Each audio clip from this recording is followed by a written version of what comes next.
Dr. Cassibry is an associate professor in the Department of Mechanical and Aerospace Engineering at the University of Alabama in Huntsville. Prior to that, he worked as an assistant research professor at the UAH Propulsion Research Center. And I got to tell you, this is such a cool thing that he did for the science fiction folks in the audience. How would you like to play around with this? He was the PI on a 550 kilojoule, 3 terawatt laser that was being used in fusion propulsion research. So go have fun talking about a 3 terawatt laser, and I'll turn it over to Dr. Cassibry.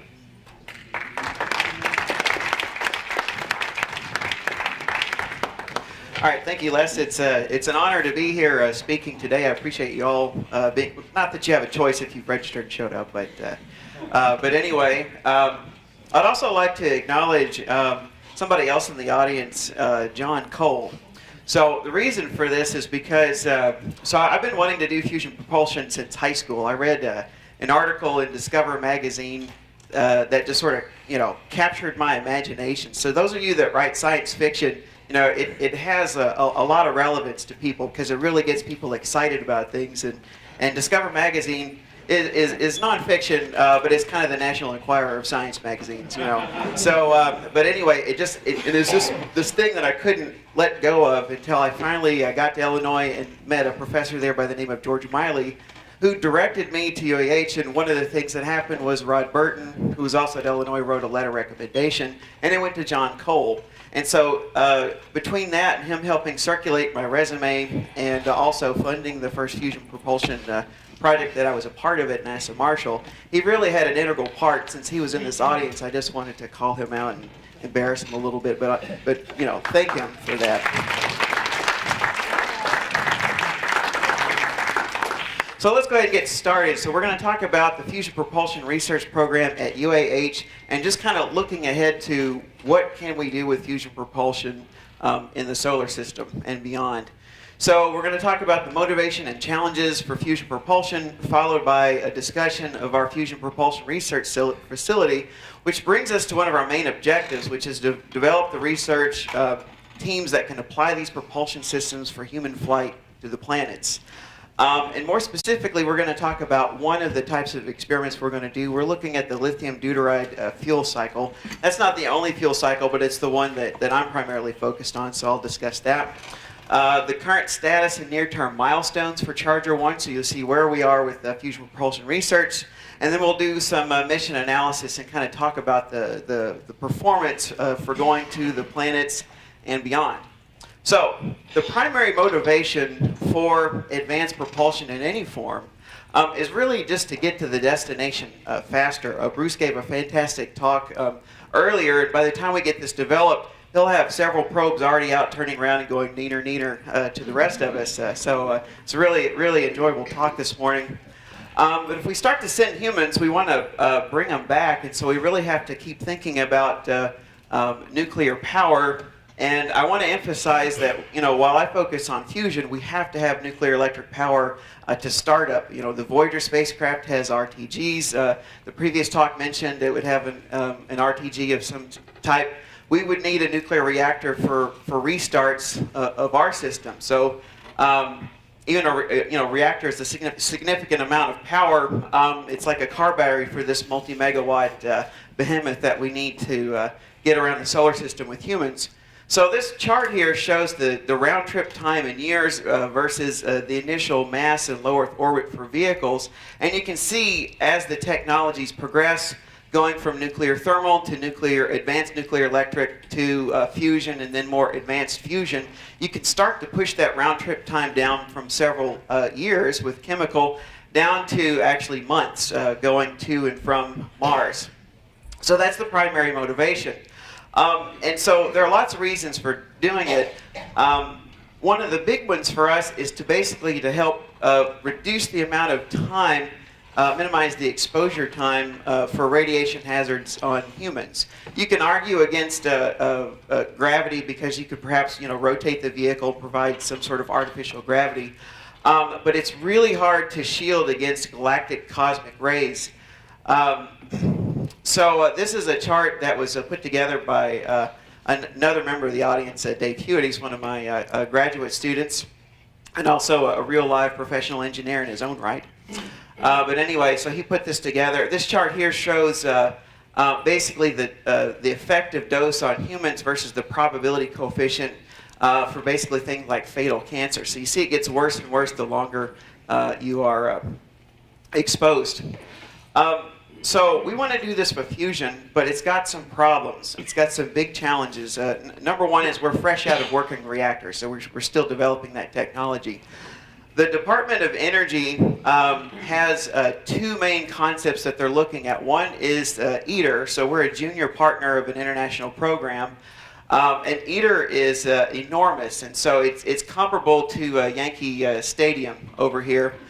The other competing concept, the ICF, inertial confinement fusion, at the National Ignition Facility, is actually a fairly small reacting volume. You could probably fit it in this room, except it's taller than the ceiling. But the laser banks and pulse power systems are 3 football fields in footprint. So we're not going to be launching anything like that anytime soon. So we have to go back to the drawing board to figure out what works for propulsion.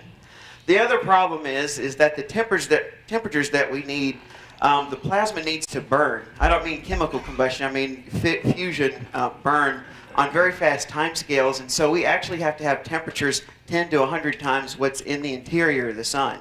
So things are going to get really hot, so that makes things challenging.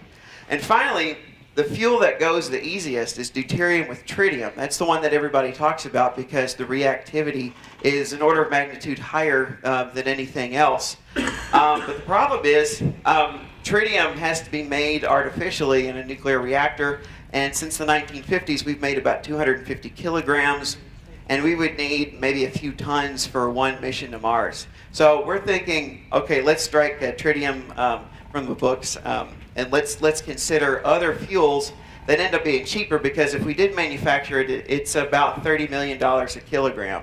So very expensive, and we just think, well, let's stick with things that are in abundance and relatively cheap, lithium and deuterium. So this is a collaboration that we have that involves a number of groups. NASA Marshall, Defense Threat Reduction Agency, which gave us the machine that we have. Y-12 National Security Complex, which we're working with on the fuels. The state of Alabama provided one of our first infrastructure investments. The Boeing company has followed on and invested quite a bit in what we're doing.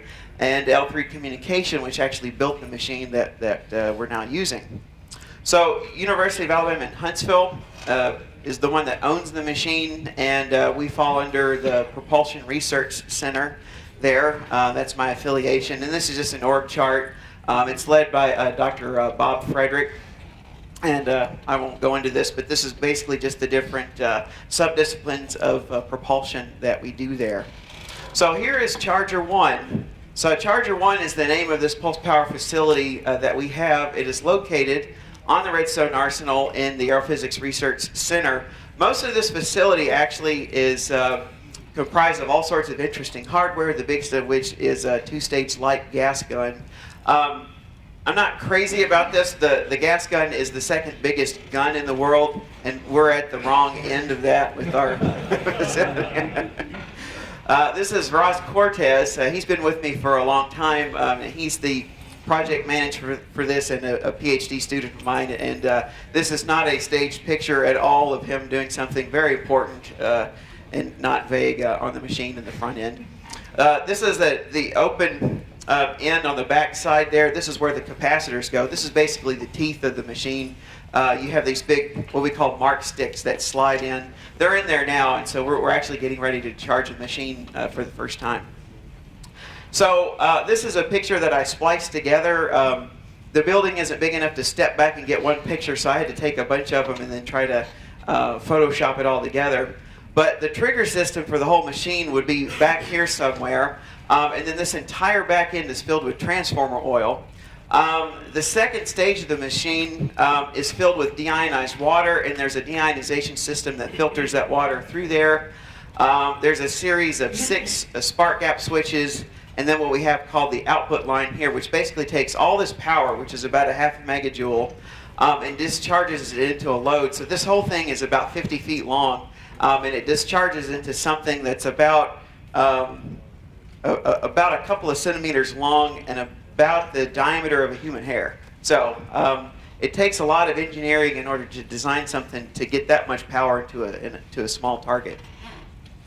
So this is a circuit model. Let's go through all these equations together, right? No, just kidding. I don't know if I advance this, if this will work or not, but the way you have to think about pulse power systems like this is current travels in a wave through the system. It's not like this continuous thing where you measure the current here and here and it's all the same. It's actually a wave that travels through. Oh, no, let's see. Is there a way to like click on it with a mouse or something? You have a... Yeah, it's animated on this. If you just if you just hover on the chart over there, to the right, the next one. There we go. Cool. Now, I'll make some sound. Okay, it's not working. Oh, here it goes. Okay. So as you see the time up there, about 500 nanoseconds, the current starts to flow into the machine. It peaks up somewhere around 2 to 4 megaamps, depending on the inductance of the load. And then at that point, the current has flowed through and it's starting to circulate back and go into the dump resistor. So just kind of wanted to illustrate that for you there. So what's going to be at the business end of a charger? It's going to be some sort of what we call a diode. And so in our case, we want to do lithium deuteride Z-pinch. This is one of the targets, and it's not necessarily the best target. The reason that we like it is because lithium deuteride contains deuterium at solid densities, and fusion works better the higher the density that you go. So this is why we want to use it for that. So we might have some sort of a wire, which would be this yellow cylinder in here. The current would flow from this annulus around through the anode, across this wire, and back into the system. And when we fire it, basically it induces a magnetic field which compresses that wire and hopefully ignites it and burns the deuterium that's in there. Okay, so that's the cartoony story. And unfortunately, what really happens is the pinch goes unstable. And we don't think we can really beat that because that's been going ever since they've been doing Z-pinches since the 50s. This is a very well-known phenomenon. However, so what you're looking at here is just a slice along the Z direction, so the direction of the current, versus the radius. And you'll see these little flutes that sort of develop up here that on the surface of that wire until the wire disrupts. But when the wire disrupts, what happens is some of the ions get accelerated selectively to very high energies. So, and when that happens, you change the reactivity of the fuel, and so that some of the fuel locally gets extremely hot during that moment. You get a big bright flash of neutrons, and the reason is because it changes the distribution. So basically what this is a probability of if you grab one particle out of the pinch, you know, what's the probability that it would have a particular velocity? So that's what this distribution means. And as you go into this mode where it goes unstable, you get what's called a high energy tail in that distribution. And that's what actually drives the fusion reactions. So we're trying to understand that in the context of lithium deuteride. So this is just kind of some of the research that we're doing here. And here is some of the scaling. But let me kind of move ahead now. NASA Marshall personnel have been working with us to help develop the machine. So I'm shifting gears now to talk about specifically what's going on with the machine.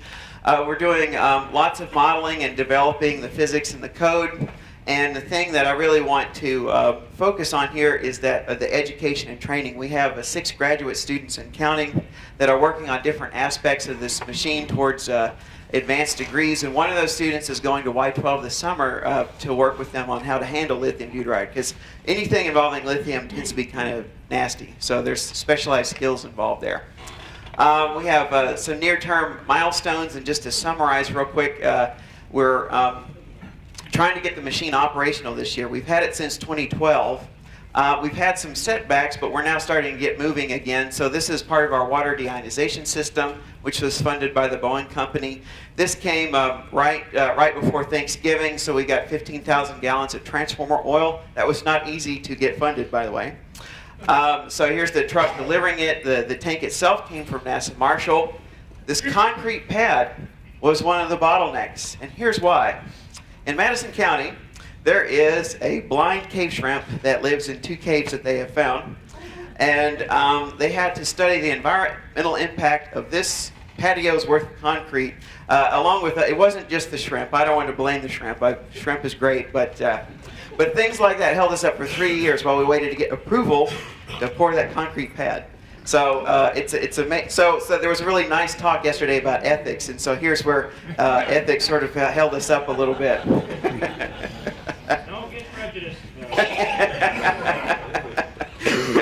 So anyway, this is the thing that connects the machine to the load that wasn't built, so we had to design and build one of these. And so these are just the latest CAD drawings, and that's actually under construction now.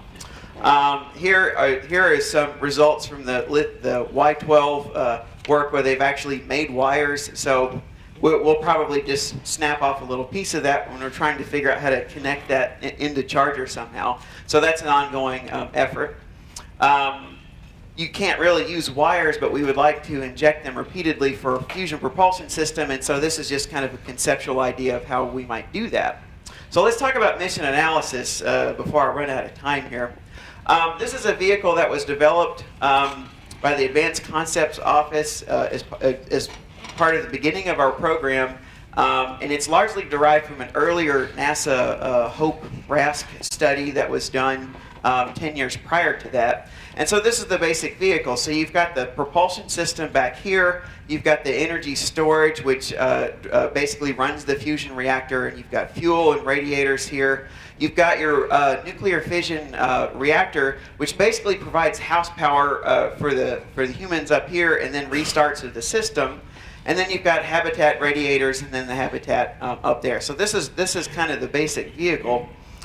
Just a quick detail of how the propulsion system might look.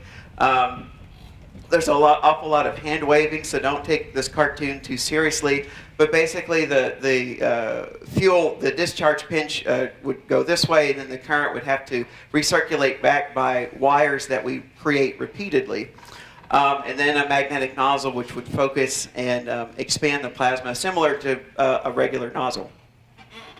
So, for the mission analysis, these are the assumptions that I made, and this was all just done for this talk. The vehicle performance, I made the assumption that we start with basically the existing vehicles that have been done by ACO. They're going to do a much better job than I ever could on that part of it. And then we'll do some extrapolation for very deep space missions without exceeding the limits of fusion.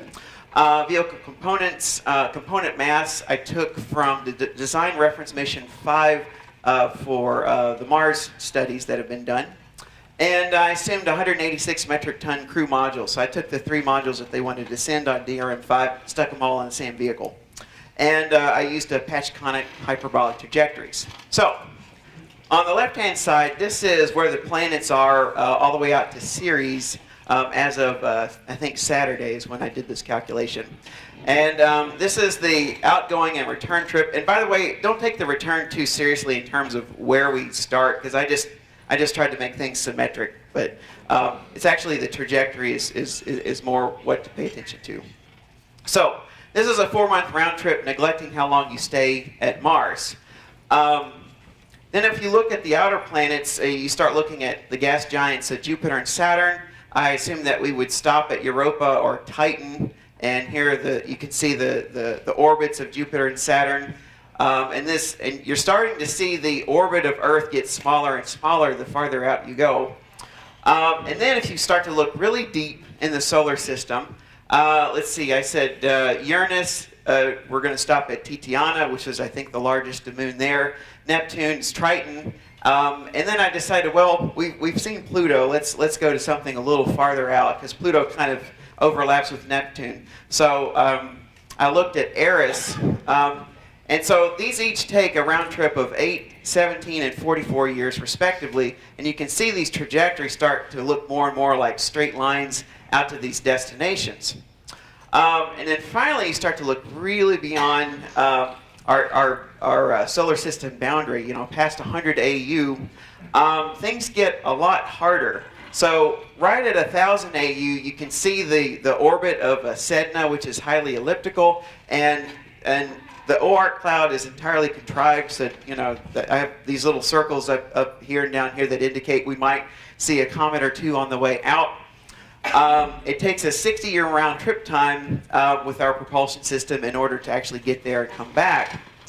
Now, if you go really, really deep into space, here's Alpha Centauri over here, and here's the OARC cloud.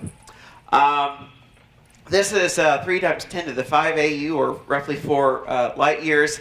That's an 80-year round trip time. So at that point, we're talking about sending generations of people, or we have to suspend them until they get there. That is, if we want to bring them back, it takes 80 years. And then if we go out to 10 to the 6 AU, this is a distance slightly less than 12 parsecs. So if it's good enough for the Millennium Falcon, it's good enough for us. So these are our first roughly 550 stars. And if we wanted to go and return, a very advanced vehicle might be able to do that in about 260 years, if we don't stay too long, that is. And you can see that the orbits at this point, it's essentially a straight line. You just don't see much curvature. And obviously, there's great departure because you might be visiting stars along the way. So just in summary here, one thing I really noticed in going through this exercise, you can basically get away with the same vehicle, certainly out to Neptune, if you can tolerate a mission that lasts 17 years. That's a lot to ask of a crew, but that's kind of within reason. And you're really starting to push it when you go out to the Kuiper Belt system. 44 years is a long time to keep humans out there, but that might be sort of the first steps that we take in the journey where you really start thinking hard in terms of putting people out there. But you get to 1,000 AU, you really have to start changing the vehicle. So you notice up here I have a ISP, so that's basically like your exhaust velocity, and this is easy to do. Vehicle mass of about 1,600 metric tons. That's a lot of SLS launches if it's actually that large. But this is not a very advanced fusion reactor, so this is all stuff that seems within reason. Trip times are all within reason, but again, you get to 1,000 AU, things start changing. You have to get your exhaust velocity up by about an order of magnitude in order to not have too much fuel, because otherwise this vehicle mass goes way up. And then when you start pushing to interstellar distances, you can't get away from having decades or even centuries of trip time. Your vehicle performance has to change. You have to have a very advanced system, very lightweight components in order to do it. And your ISPs have to be right at the limit of what is enabled with fusion. So really, this is about as good as you could get with a fusion propulsion system is going to those first nearby stars. It's going to take a very long time to do it. So I hope this kind of captures what is capable with fusion. So just to quickly summarize, advanced propulsion greatly reduces the trip time and vehicle mass. The fusion propulsion research effort at UAH is a collaboration amongst a lot of institutions. We're refurbishing Charger 1. We're hoping to get it operational this year. And the mission analysis, the main takeaway there is that the planets we can basically get to within a few years. As you start pushing out to the Kuiper Belt and beyond, it gets harder and harder. And within limits, if you can think in terms of tens of years up to a couple of centuries, we can do this mission out to the first 500 stars or so. So thank you very much. And I'll...